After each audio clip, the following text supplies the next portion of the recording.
नमस्कार दोस्तों, कैसे हैं आप लोग। उम्मीद करता हूं आप लोग बहुत अच्छे होंगे और आपकी तैयारी बहुत अच्छे से चल रही होगी। दोस्तों, समय हो चुका है हमारे हिंदी सेशन का, क्योंकि शाम को 7 बजे डेली हम आपके सामने उपस्थित होते हैं हिंदी सेशन के साथ, और हम लगातार आपको एक क्लास जो है प्रोवाइड करा रहे हैं। दोस्तों, कई बार ऐसा होता है कि एक आध दिन ऐसा बीच में मिस हुआ है, वो टेक्निकल इशू हो गया था, क्योंकि कई बार जब हमारी क्लास का टाइम होता उस समय पर टेक्निकल इशू हो गया, जिस वजह से हमारी क्लास नहीं हुई। परंतु अब उत्तर प्रदेश पुलिस की वैकेंसी आ चुकी है।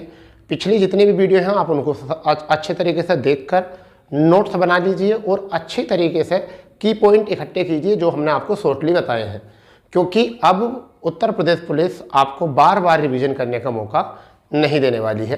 तो इसलिए 11 फरवरी को ही अपनी नज़र में रखकर इस तैयारी को करिए और अच्छे से क्लास को जो है मैनेज करिए अपने। ठीक है, नोट्स बनाइए, शॉर्ट नोट्स बनाइए, बातें सारी सुनिए अच्छे से कि क्या चीज़ कहाँ से क्या पूछ ले एग्जाम में, और कुछ पता नहीं होता, क्योंकि आपका जो पर्पस है उत्तर प्रदेश पुलिस में वो हिंदी एक अहम रोल निभाता है उत्तर प्रदेश पुलिस या उत्तर प्रदेश की सभी वैकेंसियों में।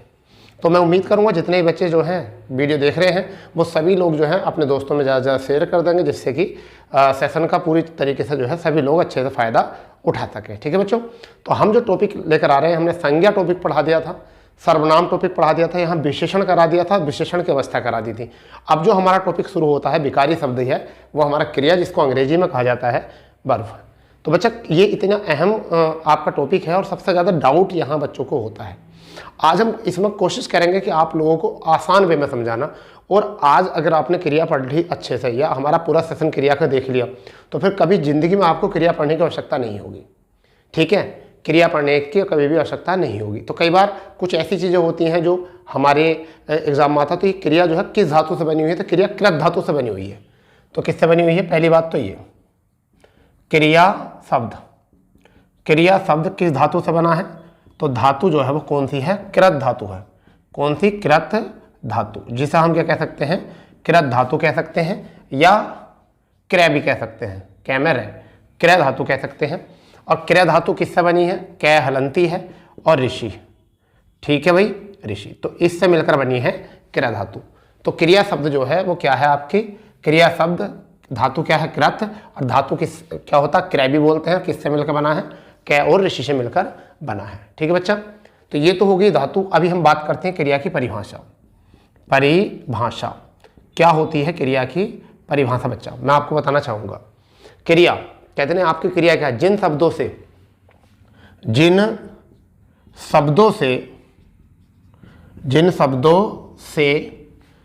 कार्य या किसी काम का होना या करना या होना ज्ञात होता है,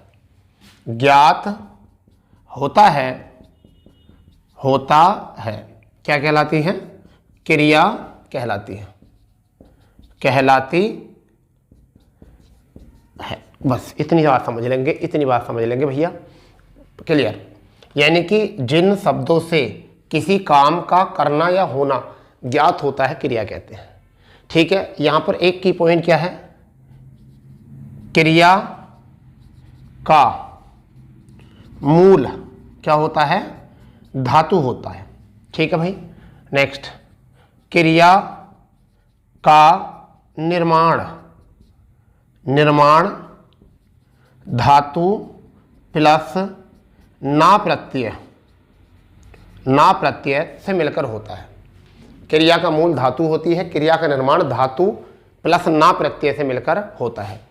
और ये कैसा रूप होता है क्रिया का, ये होता है सामान्य रूप। अगर हमें क्रिया का सामान्य रूप पता करना है तो प्रत्यय कौन सा, ना प्रत्यय हमारा लगा होगा, तभी हमारी जो है क्रिया हो सकती है। ठीक है बेटा, आ रही बात समझ में नहीं। अब ये ना प्रत्यय वाली बात है क्या, समझिए।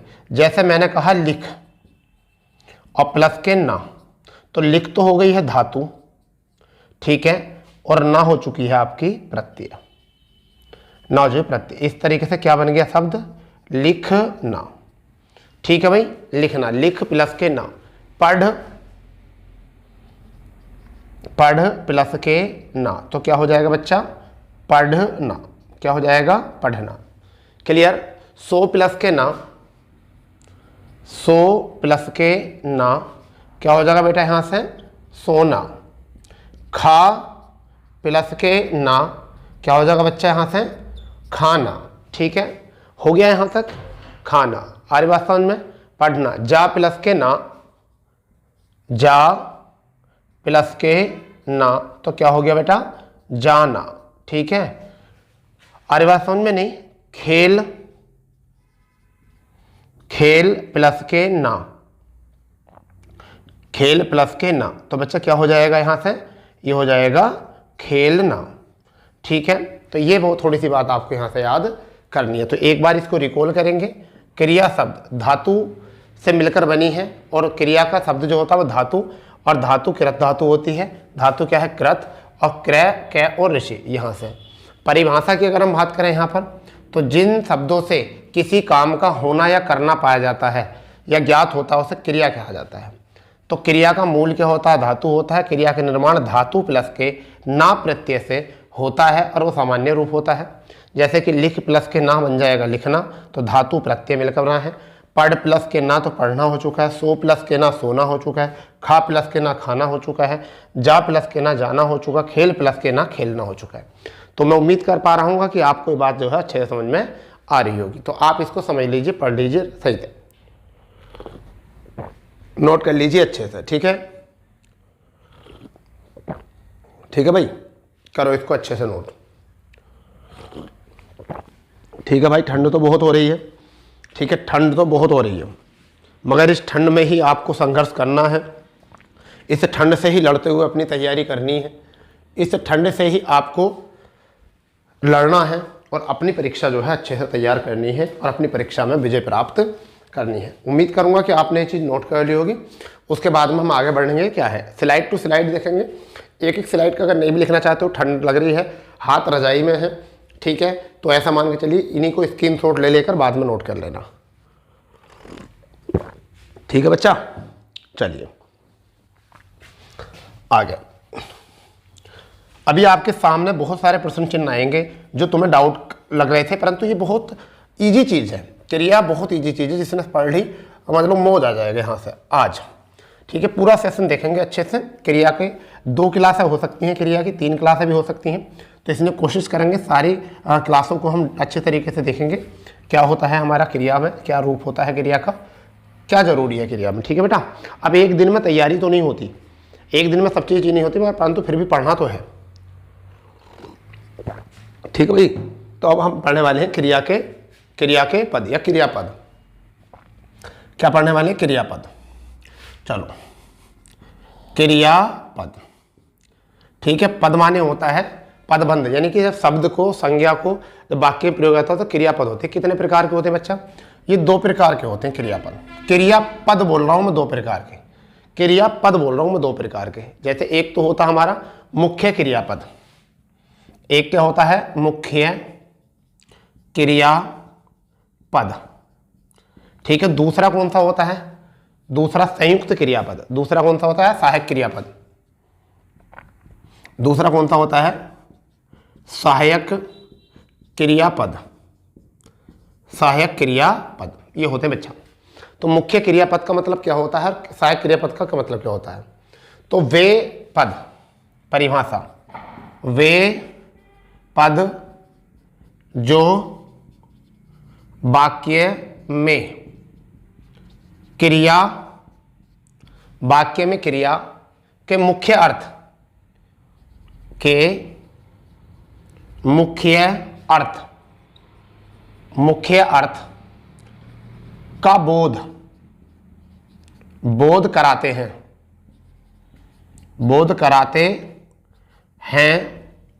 मुख्य क्रियापद कहलाते हैं। मुख्य क्रियापद कहलाते हैं। जैसे एग्जाम्पल के तौर पर अगर देखें हम, पहला क्या है? सीता गाना गा रही है। गाना गा रही है, तो बच्चा इसमें जो है वो मुख्य पद क्या है? गा। क्या है इसमें? गा, क्रियापद है, क्रियापद है। तो गा जो है इसमें क्या है? क्रियापद है। ठीक है बेटा, रमेश रमेश क्रिकेट खेल रहा है। रमेश क्रिकेट खेल रहा है। तो बच्चा इसमें क्या आ गया? खेल। इसमें क्या आ चुका है? खेल। इसमें जो पद आ चुका है वो कौन सा आ चुका है? क्रियापद खेल। ठीक है, खेल इसमें क्रियापद आ चुका है। तीसरा एग्जाम्पल हम यहां लिख सकते हैं, नाव पानी में डूब रही है।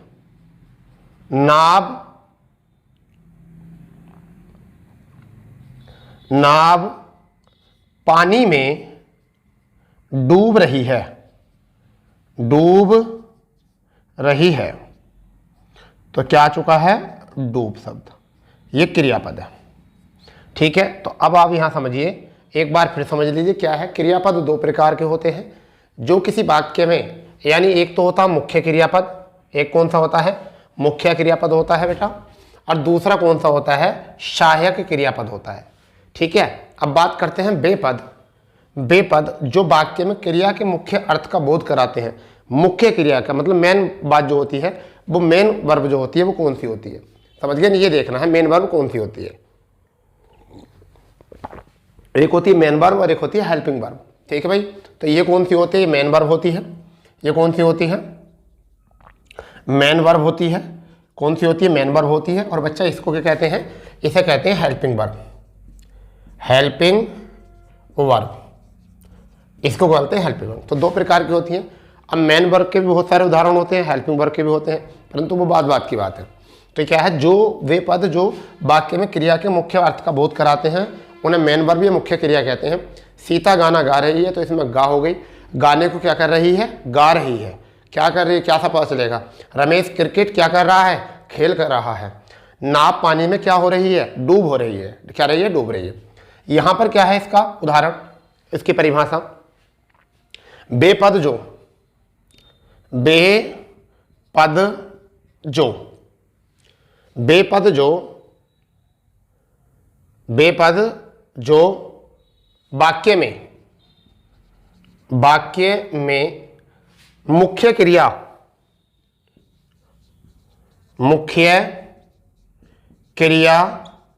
की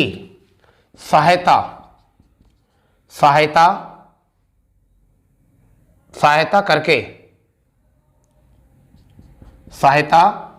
यहां देखो, बेपद जो वाक्य में मुख्य क्रिया की सहायता करके या करते हैं, सहायता करके अर्थपूर्ण करते हैं, अर्थपूर्ण करते हैं, वो क्या होती हैं? सहायक क्रिया होती हैं।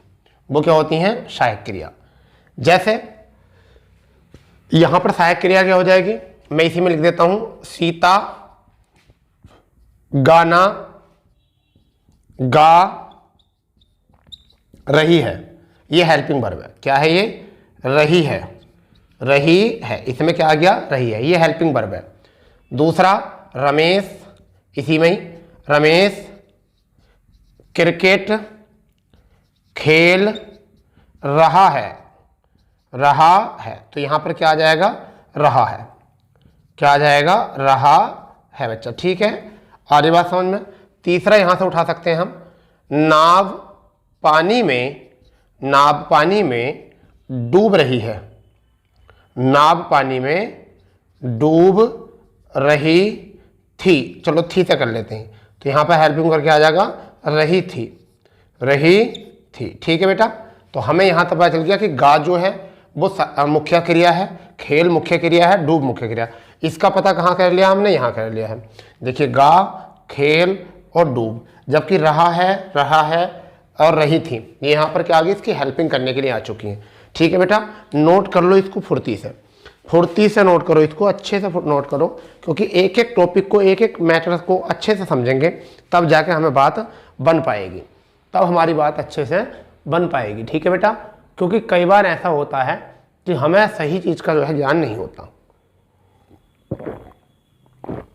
और यही एक कंडीशन होती है कि हमारा जो है एग्ज़ाम बिगड़ जाता है। हमारा क्या है? एग्ज़ाम बिगड़ जाता है। इसलिए आपको एग्ज़ाम बिगाड़ना नहीं है, आपको एग्ज़ाम जो है अच्छा करना है, ठीक है। कर लो इसको नोट अच्छे से, ठीक हो गया।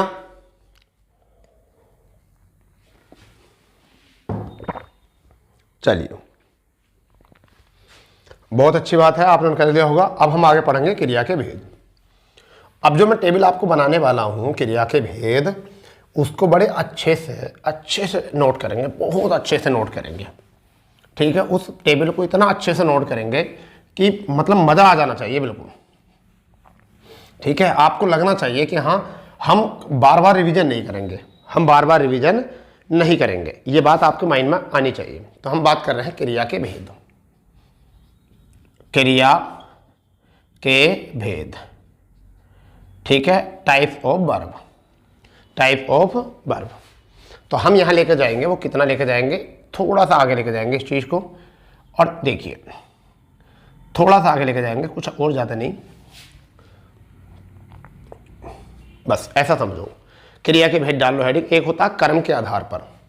ये क्रिया जो होती है वो किसके आधार पर होती है, कर्म के आधार पर। चलो मैं इसे नीचे लिखूंगा तो और अच्छा लगेगा और सुंदर लगेगा। आपको नीचे लिखना है तो आपका नोट्स और भी अच्छा लगेगा। कर्म के आधार पर क्या है भैया, कर्म के आधार पर, ये हो चुका है एक। तो एक होता संरचना, संरचना या व्युत्पत्ति के आधार पर, एक ही होता। तो कर्म के आधार पर व्युत्पत्ति, पहले कर्म का आधार देख लेते हैं। कर्म के आधार में जो होती हैं दो कन्वर्ट हो जाएंगे। एक तो हो जाएगी आपकी सकर्मक, सकर्मक, एक आपकी हो जाएगी अकर्मक, ठीक है। सकर्मक क्रिया और अकर्मक क्रिया, अकर्मक क्रिया। क्लियर भाई, क्लियर इतनी बात। चलिए बहुत अच्छी बात है। ये दो प्रकार की हो जाएंगी। एक हो जाएगी पूर्ण, क्या हो जाएगी, पूर्ण, आपकी कौन सी हो जाएगी, पूर्ण अकर्मक क्रिया। कौन सी हो जाएगी, पूर्ण अकर्मक क्रिया या पूर्ण सकर्मक, पूर्ण सकर्मक क्रिया। और एक हो जाएगी अपूर्ण सकर्मक क्रिया, ठीक है भाई। इसके दो भेद होते हैं। एक तो होती है एक पूर्ण कर्मक क्रिया, दूसरी होती है द्विकर्मक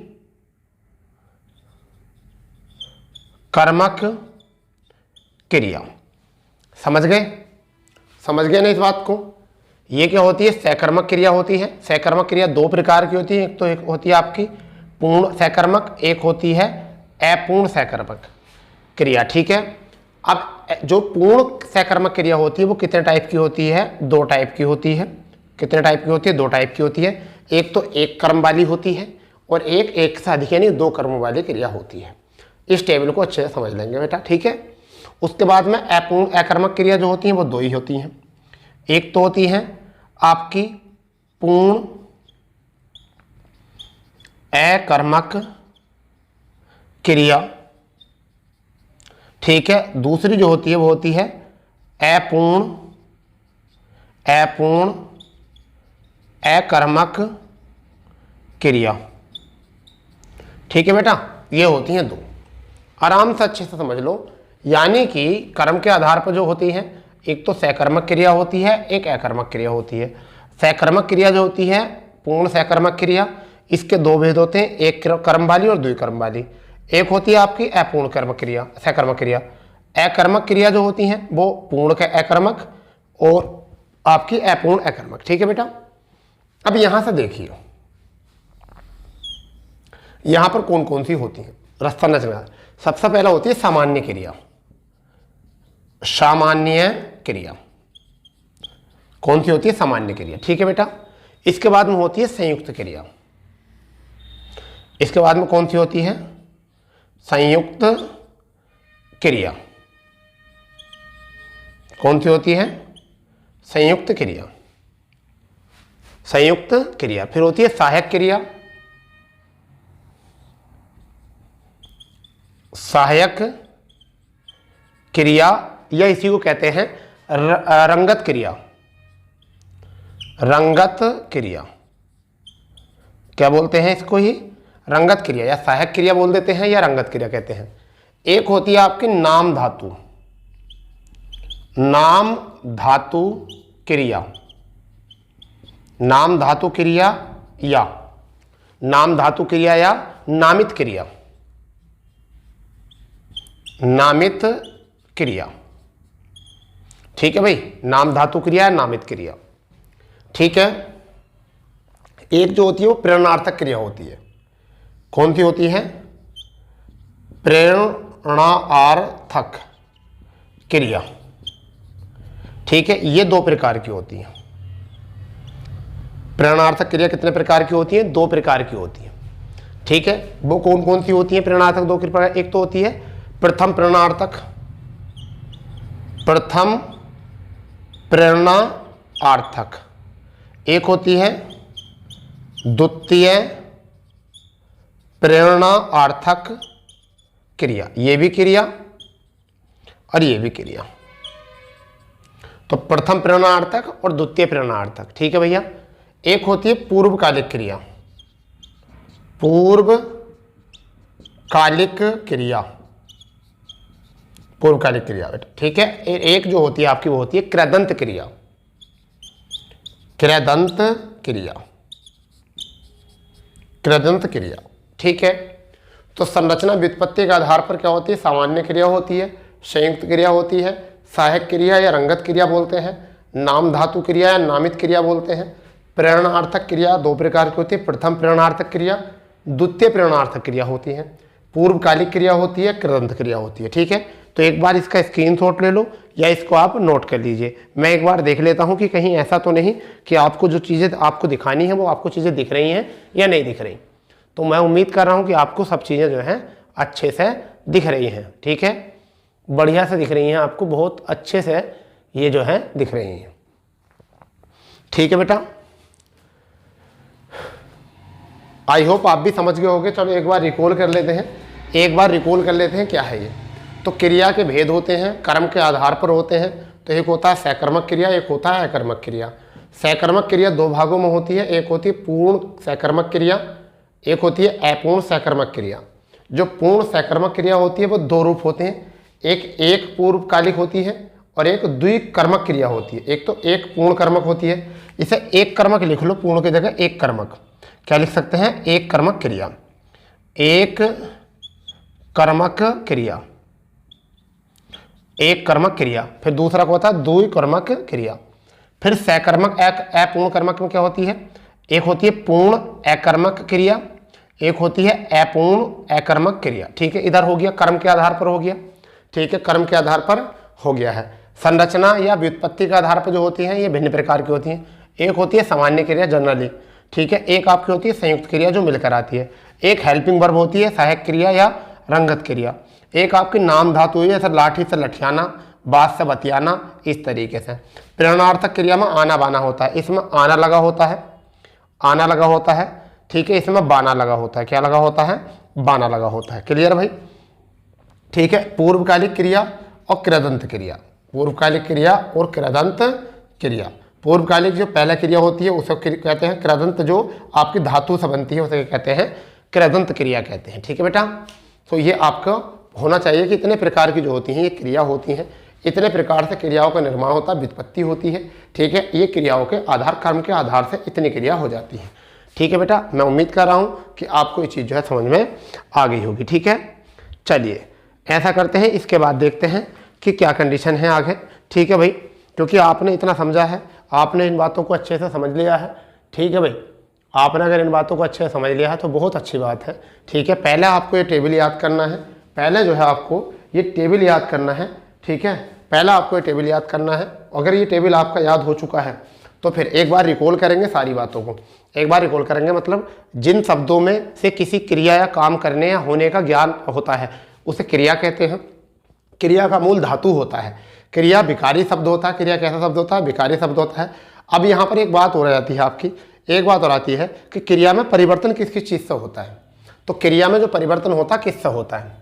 तो अब यहाँ पे एक बात और समझें, क्रिया का परिवर्तन, परिवर्तन, क्रिया में जो परिवर्तन होता है वो किस किस चीज़ से क्रिया में परिवर्तन होता है, इस चीज़ को मेंशन कर लेंगे यहाँ पर। तो एक तो होता है लिंग के आधार पर, लिंग के आधार पर क्रिया का परिवर्तन होता है, ठीक है बेटा। एक होता है पुरुष के आधार पर। किसके आधार पर होता है? पुरुष। पुरुष का मतलब यहाँ पर क्या हो सकता है? पुल्लिंग, पुल्लिंग और स्त्रीलिंग। स्त्रीलिंग तो पुल्लिंग या स्त्रीलिंग है, पुरुष में व्यक्ति और स्त्री, तो पुरुष के आधार पर भी यहाँ पर परिवर्तन होता है बेटा, ठीक है, ये भी बात है। फिर काल और वचन के आधार पर होता है। किस पर होता है? काल के आधार से और वचन के आधार से भी। क्या होता है? काल और वचन का। तो इन चीज़ों से क्या हो जाता है? परिवर्तन। इस वजह से क्या है? क्रिया क्या है? विकारी शब्द है। कैसा शब्द है? विकारी शब्द है क्रिया। तो विकारी शब्द वो होता है जो अपना प्रारूप बदल लेता है। किन के कारण? ठीक है, तो वो लिंग, वचन, काल व पुरुष के आधार से जब वह अपने अर्थ को परिवर्तित कर दे, अपने मूल स्वरूप को परिवर्तित कर दे, तब हम उसको क्या कहते हैं? विकारी शब्द कहते हैं। उसके बाद मैंने बताया था क्रिया का मूल जो होता है वो होता है धातु। अगर हम धातु शब्द में प्रत्यय ना जोड़ दें तो सामान्य क्रिया बन जाती है। धातु शब्द में प्रत्यय ना जोड़ दें तो क्या हो जाएगी? वो सामान्य क्रिया बन जाती है। जैसे लिख में ना जोड़ दो तो लिखना, पढ़ में ना जोड़ दो तो पढ़ना, जा में ना जोड़ दो तो जाना, सो में ना जोड़ दो सोना, गा में ना जोड़ दो गाना, ठहरना, ठहर में ना जोड़ दो ठहरना, ठीक है, खेलना में खेल में ना जोड़ दो तो खेलना, सब में, ठीक है। क्रियापद होते हैं, क्रियापद होते हैं शब्दों के माला को पद कहते हैं। दो प्रकार के पद होते हैं, एक होते हैं मुख्य क्रियापद और दूसरा होता है सहायक क्रियापद, यानी कि हेल्पिंग वर्ब, और एक होती है आपकी मेन वर्ब। तो मेन वर्ब जो होती है उसमें क्या करना होता है? जो क्रिया में वाक्य में आकर क्रिया के मूल शब्द को बताए। जैसे रमेश क्रिकेट खेल रहा है, तो क्या कर रहा है? खेल रहा है। खेल क्या कर रहा है? खेल रहा है, ठीक है। अमित सोता है या अमित सोने जा रहा है, तो कहाँ जा रहा है? सोने जा रहा है, ठीक है। सहायक क्रिया क्या होती है? जो मुख्य क्रिया की भी सपोर्ट में आती हैं, जो मुख्य क्रिया के साथ आकर उसके अर्थ को पूर्ण करती हैं, उन्हें हम कहते हैं सहायक क्रिया। उसके बाद में क्रिया के भेद हमने पढ़े हैं। कर्म के आधार पर क्रिया दो प्रकार की होती हैं, सहकर्मक क्रिया, अकर्मक क्रिया। संरचना व्युत्पत्ति के आधार पर क्रिया जो होती है भिन्न प्रकार की होती हैं। तो पहले कर्म के आधार पर सहकर्मक, एक होती है पूर्ण सहकर्मक और एक होती है अपूर्ण सहकर्मक। पूर्ण सहकर्मक एक कर्म वाली होती है और द्विकर्म वाली होती है। अपूर्ण कर्मक जो होती है वो अलग होती है। फिर बात करते हैं अकर्मक क्रिया में, एक होती है पूर्ण अकर्मक और एक होती है आपकी पूर्ण अकर्मक, ठीक है। अब आती है संरचना व्युत्पत्ति के आधार पर, सामान्य क्रिया होती है, ठीक है, सहायक क्रिया होती है, ठीक है, फिर आपकी संयुक्त क्रिया आती है इसमें, ठीक है, नाम धातु क्रिया होती है, प्रेरणार्थक क्रिया होती है, पूर्वकालिक क्रिया होती है, कृदंत क्रिया होती है बेटा, ठीक है। तो इन चीज़ों को सबको जो है समझ के चलेंगे। तो मैं उम्मीद कर रहा हूँ कि आपको सेशन समझ में आया होगा। हम छोटी छोटी क्लासें आधा घंटे की इसलिए बनाते हैं जिससे कि आपको बोरियत ना हो, आप बोर ना हो देखते हुए, क्योंकि क्लासें बहुत सारी हो जाएंगी, कोई दिक्कत नहीं है उससे, परंतु आपका मन है कि आधा पौन घंटा पढ़कर 10-5 मिनट रेस्ट ले लिया करो, जिससे कि आपका माइंड है, मशीन नहीं है, इसको रिस्टोर करने की जो है जरूरत नहीं पड़ती, इसको भी आराम की जरूरत पड़ती है। तो इसको भी थोड़ा सा आराम देने करो 10-15 मिनट। ये नहीं कि आप फ़ोन से हटे पढ़ाई से और फिर फ़ोन ही चलाने लगे, रील ही चलाने लगे, तो ये नहीं करना है आपको, ठीक है बच्चा।